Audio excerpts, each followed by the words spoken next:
এরা ভুরি ভুরি অভিযোগ আছে, সব টাকা খেয়েছে এরা, রাস্তার টাকা খেয়েছে, জলের কানেকশনের টাকা খেয়েছে, গাছ কাটার টাকা খেয়েছে, বালতি চুরির টাকা খেয়েছে, ত্রিপলের টাকা খেয়েছে, যা যা টাকা এসেছে এবং যাদের বাড়ির টাকা এসেছে সেই বাড়ির টাকা যাদের প্রয়োজন, বাড়ির টাকা দরকার ছিল, কেউ বাড়ির টাকা পায়নি। আমরা বলে বাড়ি বাড়ি কল যাবে, কি ব্যাপার বলো, 4000 10 টাকা করে দিতে হবে। শীতলা মন্দিরের কাছে ড্রেন নিয়ে 22 জানুয়ারি 2025 রাত্রিবেলাতে পুলিশ পাঠিয়ে দেয় পিছুস ধর আমার বাড়িতে, আমাকে ড্রেন ভাঙার অপরাধে মিথ্যা কেস দিয়ে আমাকে তুলিয়ে নিয়ে যায়। মাননীয় মুখ্যমন্ত্রী বলেন যে আপনি অভিযোগ দিলে সেটা এনকোয়ারি হবে, তার যথাযোগ্য এ নিয়ে এনকোয়ারি হবে, এনকোয়ারি হওয়ার পর সেইটা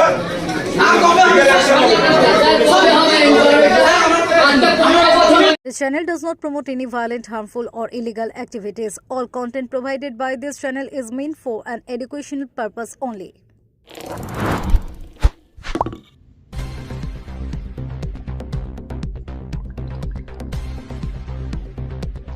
দেবানন্দপুর পঞ্চায়েতে ডিম থেরাপি, জল সংযোগে টাকা নেওয়ার অভিযোগ, প্রধান উপপ্রধানকে ঘিরে বিক্ষোভে উত্তাল পঞ্চায়েত।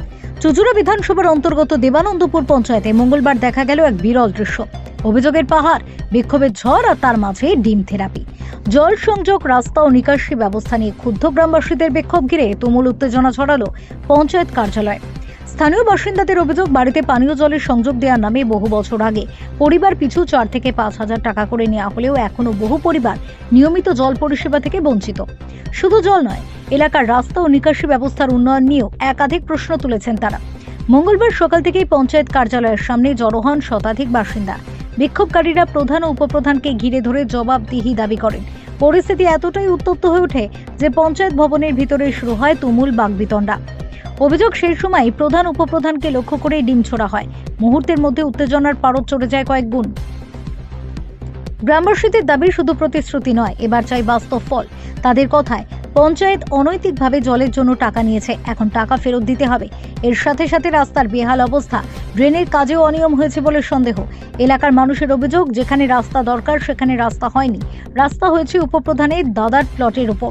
পরিস্থিতি নিয়ন্ত্রণে আনতে ঘটনাস্থলে পৌঁছয় ব্যান্ডেল ফাঁড়ির পুলিশ উভয় পক্ষের সাথে কথা বলে পরিস্থিতি স্বাভাবিক করার চেষ্টা করে। পঞ্চায়েতের বক্তব্য, অভিযোগ উড়িয়ে না দিয়ে পঞ্চায়েত কর্তৃপক্ষ জানিয়েছে 2016 সালে জল সংযোগের ক্ষেত্রে টাকা নেওয়ার সরকারি সার্কুলার ছিল। অনেক বাসিন্দাকে রসিদ দেওয়া হলেও কিছু ক্ষেত্রে রসিদ সংক্রান্ত অসঙ্গতি রয়েছে। বিষয়টি খতিয়ে দেখতে এবং প্রকৃত তথ্য জানার জন্য সাধারণ মানুষের কাছ থেকে 7 দিনের সময় চেয়ে নেওয়া হয়েছে। প্রধান উপপ্রধানের বক্তব্য, আমরা তদন্তে সহযোগিতা করতে প্রস্তুত, কিন্তু যেভাবে পঞ্চায়েত অফিসে এসে হেনস্থা করা হয়েছে তাতে আগামী দিনে এই পদে থাকা নিয়ে ভাবতে হচ্ছে। ডিমে মিটবে না সমস্যার সমাধান। দেবানন্দপুরে মঙ্গলবারের ঘটনায় রাজনৈতিক ও প্রশাসনিক মহলে চর্চা শুরু হয়েছে। গ্রামবাসীদের ক্ষোভ যে চরমে পৌঁছেছে তা কিন্তু একরকম স্পষ্ট। তবে প্রশ্ন একটাই, সমস্যার সমাধান কি তদন্ত ও স্বচ্ছতার মাধ্যমে হবে, নাকি প্রতিবাদের নতুন অস্ত্র হিসেবে ডিম থেরাপির ব্যবহার আরও বাড়বে? এখন নজর 7 দিনের দিকে। তদন্তে কি উঠে আসে এবং গ্রামবাসীদের অভিযোগ কতটা সত্য প্রমাণিত হয়, সেদিকেই তাকিয়ে Debanandapur. Bureau report, Kolkata mirror. আমি আন্দোলন করেছি, আমি জানতে পারার পর গাছগুলো আটকে গেছে। আপনার সামনে তো হয়েছে, আপনার সামনে হয়েছে, আমরা সই নিয়ে দেখি যারা এসেছিল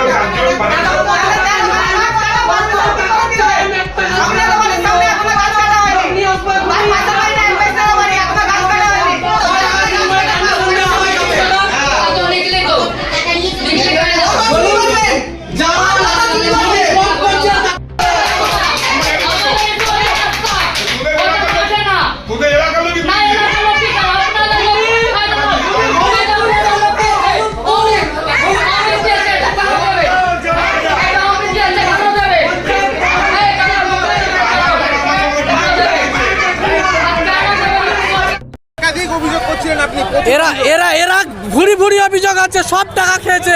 এরা রাস্তার টাকা খেয়েছে, জলের কানেকশনের টাকা খেয়েছে, গাছ কাটার টাকা খেয়েছে, বালতি চুরির টাকা খেয়েছে, ত্রিপলের টাকা খেয়েছে। যা যা টাকা এসেছে এবং যাদের বাড়ির টাকা এসেছে সেই বাড়ির টাকা যাদের প্রয়োজন তারা কেউ বালতি পায়নি।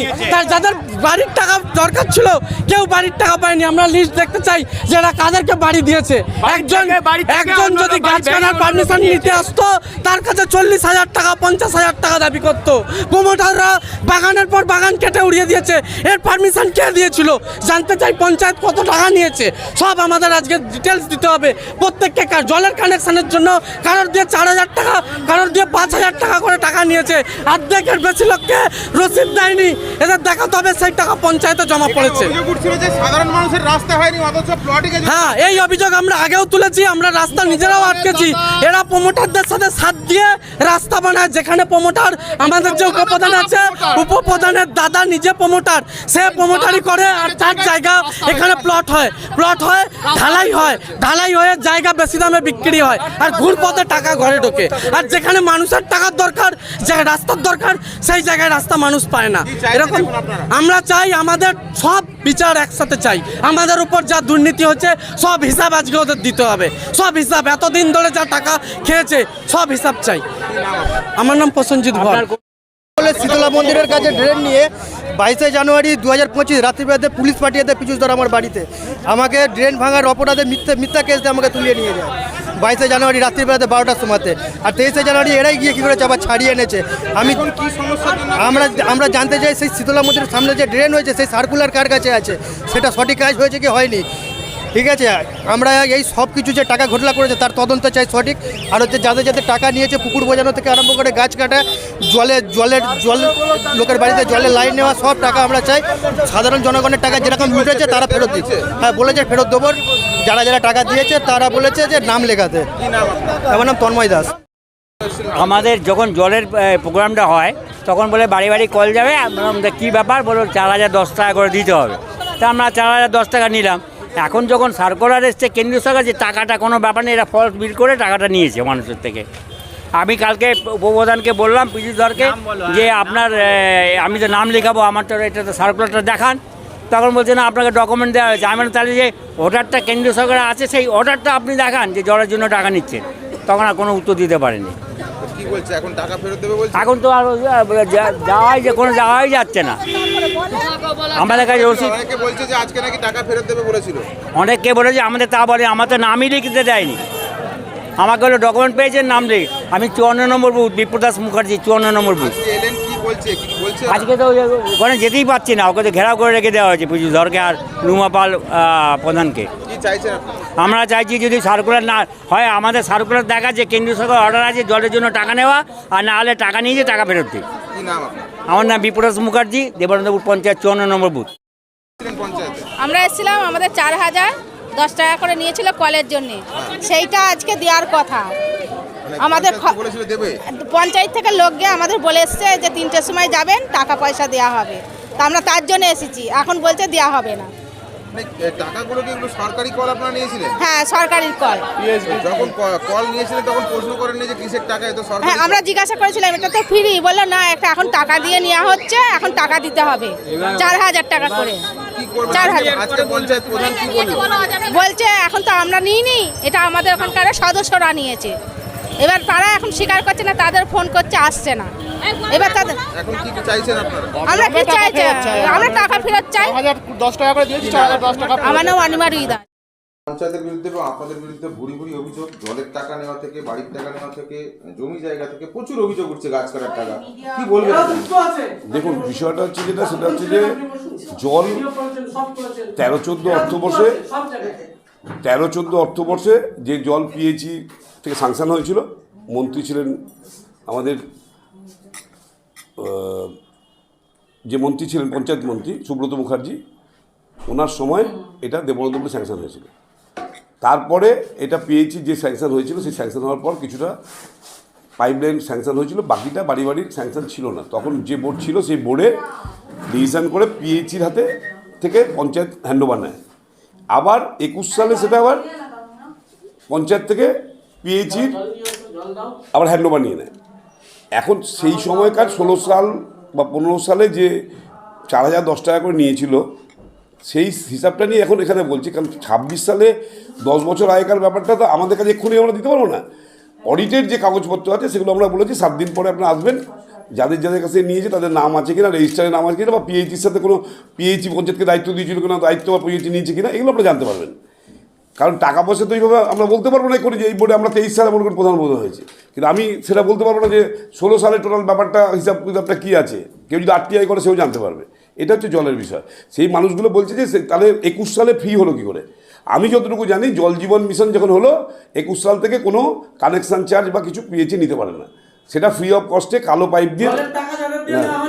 তো সেখানে এনাদের অভিযোগ যে ওই সময় যারা টাকা দিয়েছিল, বা আমি নিজেও 4010 টাকা দিয়ে বাড়িতে লাইন নিয়েছি, সেখানে অনেকে বলছে রসিদ দেয়নি, যারা টাকা নিয়েছে তারা রসিদ দেয়নি।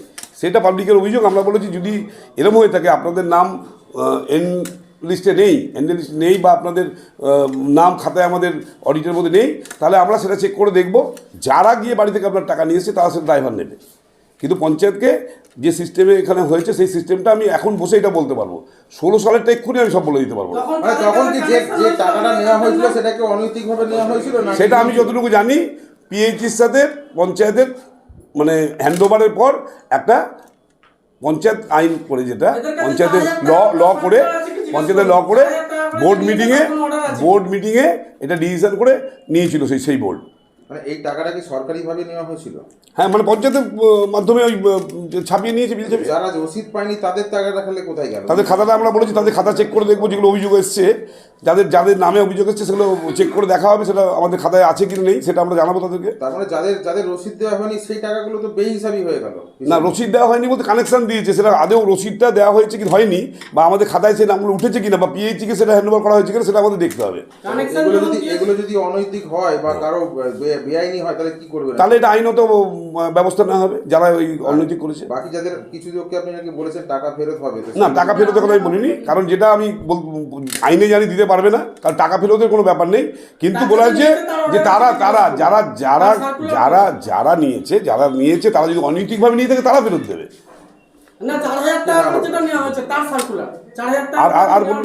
আর কি জানতে চাইছেন? বেশ কিছু জায়গায় অভিযোগ উঠছে যে আপনার ভাই মানে আপনার দাদা নাকি এখানে প্লটিং করে, সেই প্লটিং হওয়ার আগেই সেখানে নাকি রাস্তা তৈরি হয়ে যায়। আমি বলি শুনুন, ম্যাপের রাস্তা সেখানে এটা উদ্দেশ্য পরিতভাবে কেউ এটা কথা বলে, সেটা আমি কোনো দলকে বলবো না, কিছু ব্যক্তি হয়তো এটাকে প্রচার করছে, এটা নয়। আপনি তদন্ত করে দেখতে পারেন, বা এর আগেও আপনি দেখেছেন যে এটা এক মিনিট, আমার দাদা আলাদা থাকে, আমি আলাদা থাকি, কিন্তু সেখানে একটা মিথ্যে অভিযোগ করে এটা বলা হচ্ছে। রাস্তা মানুষের প্রয়োজন হয়, একটা পথশ্রী রাস্তা, একটা পথশ্রী 5 কিলোমিটার রাস্তা, একটা পিডাব্লিউ রাস্তা 1.5 কিলোমিটার রাস্তা, একটা মানে পঞ্চায়েতের রাস্তা হয়তো ছোট হতে পারে, সেখানে 5 কিলোমিটার রাস্তা করতে গেলে তো বেশ কিছুদিন আগে আমরাই খবর করেছিলাম যে সাধারণ মানুষের যেখানে জনবসতি আছে সেখানে রাস্তা হয়নি, অথচ প্লটিং এর জায়গায় রাস্তা হয়ে গেছে। না, কিন্তু ওইটা পথশ্রী যেটা বলেছিল লিঙ্কেজ রাস্তা, পথশ্রী রাস্তা আমাদের যারা করেছিল এমবিএলকে আমরা বলেছিলাম যে এইগুলো রাস্তা তো আমরা দিইনি, বললো আমাদের লিঙ্কেজ রাস্তা যেগুলো সব ম্যাপে আছে, সেটা মাভাটা থেকে পুরো কেষ্টপুর লগন ফ্যাক্টরি নিয়ে 5.3 কিলোমিটার রাস্তা স্যাংশন হয়েছিল, তার 60% রাস্তা হয়ে গেছে। সেই অভিযোগের কারণে ওটা বন্ধ আছে। নতুন করে যদি মানুষ তদন্ত করে দেখে, যেটা পরে ওখানে অঙ্গনওয়াড়ি স্কুল আছে, ওখানে স্কুলে বাচ্চারা যাতায়াত করে, সেই জন্য ওখানে বাউরিপাড়া আছে। শোনা গেল যে পদত্যাগ চাই, উপপ্রধান পৌরপ্রধানের পদত্যাগ চাই, তাহলে কি আগামী দিনে দেখুন বলে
এগুলোর সমস্ত কিছু নিয়ে এগুলো আইনত ব্যবস্থা নেওয়া হোক, এবং কারা কিসের জন্য করছে অবশ্য সাধারণ গ্রামবাসীর থাকতেই পারে। আমি বলছি সাধারণ গ্রামবাসীর নানা রকম অভিযোগ থাকতেই পারে, কিন্তু একটা অভিযোগের জন্য কিছু প্রমাণ সাপেক্ষ প্রয়োজন আছে, কিছু আইনত পদক্ষেপ নেওয়ার প্রয়োজন আছে। আমি যদি রাস্তাঘাটে কারোর কোনো পার্সোনাল কোনো সম্পত্তি তছনছ করি বা পার্সোনাল কারোর কোনো ক্ষতি করে থাকি, আমাকে রাস্তায় কিছু হেনস্থা করুক, ঠিক আছে, কিন্তু পঞ্চায়েত অফিসের ভেতরে ঢুকে আমি তো কারোর পার্সোনাল কিছু হস্তক্ষেপ করিনি। আমি সরকারিভাবে কাজ করেছি, সরকারিভাবে উত্তর দেবো, তাই সেই আইন অনুযায়ী যা হস্তক্ষেপ করার সেটাই করব। আমি এখানকার বিজেপির প্রতিনিধি যিনি আছেন সভাপতি প্রিয়াঙ্কা সিং, ওনার সঙ্গে আমি কথা বলেছি। আমি বারবার বলেছি রিজাইন দেওয়ার জন্য, ওনারা বলেছেন আমরা সুস্থ পঞ্চায়েত চালাতে চাই, আপনি থাকুন, আপনাকে প্রয়োজন আছে। কিন্তু আজকের পর আমাকে ভাবতে হবে আমি কি করব। এই হেনস্থা ওনারা সামলাতে পারেননি। ওনারা এখানে এসেছিলেন, ওনারা বারবার মানুষকে বোঝানোর চেষ্টা করেছে, কিন্তু মানুষ এটা বুঝতে চায়নি, মানুষ ভুল পদক্ষেপ নিয়ে ভুল কাজ করছে। এখন কি চিন্তা করছেন যে না, আমাকে सफर सिर्फ मंजिल तक पहुंचने का नाम नहीं, सफर है भरोसे का, सफर है तरक्की का, और हर दिन नई कमाई का। पेश है हुगली मोटर्स ई ऑटो। दमदार परफॉर्मेंस, मजबूत बॉडी और एक चार्ज में 220+ किलोमीटर तक की शानदार रेंज। कम खर्च, ज्यादा बचत और ज्यादा कमाई। शहर हो या गांव, हर रास्ते पर आपका सच्चा साथी। हुगली मोटर्स ई ऑटो, भरोसे की बात हर सफर में साथ। आज ही हमसे संपर्क करें और बढ़ाए कमाई की रफ्तार।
Enjoy a weekend at Vedam, the paradise of peace. A home away from home.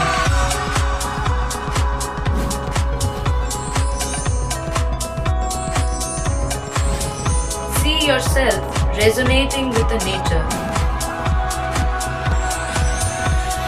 Vedam welcomes you to create your best memories.